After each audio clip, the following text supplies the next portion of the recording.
C'est à vous, ma chère collègue. Je vous remercie.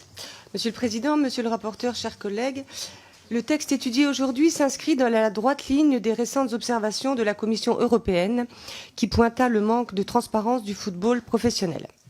Ce sport est particulièrement vulnérable au blanchiment d'argent et au financement du terrorisme.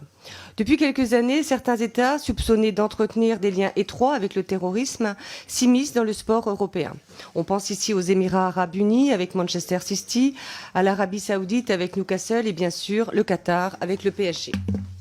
Dans un contexte européen où règne le libre-échange, comment contrôler efficacement des investissements douteux ?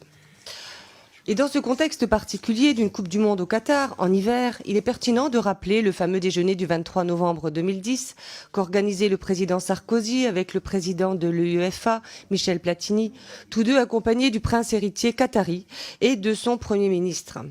10 jours plus tard, alors que les USA partaient grands favoris pour remporter l'organisation de la Coupe du Monde 2022, c'est finalement le Qatar qui en eut la responsabilité.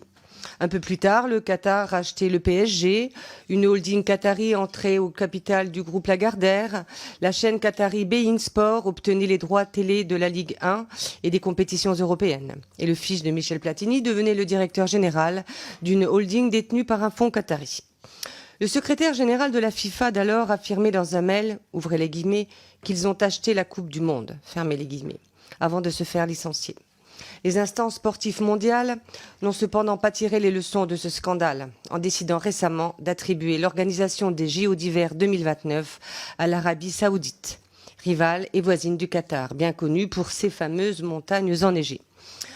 On imagine bien mal comment atteindre les objectifs de cette convention lorsque les instances chargées de la mettre en œuvre sont les premières impliquées dans des scandales de corruption. Malgré ces quelques observations, il s'agit d'un texte de bon sens qui contient aussi des dispositions encourageantes à la sensibilisation des acteurs et du public. C'est un texte qui laisse aux États une certaine liberté ainsi qu'une marge de manœuvre conséquente pour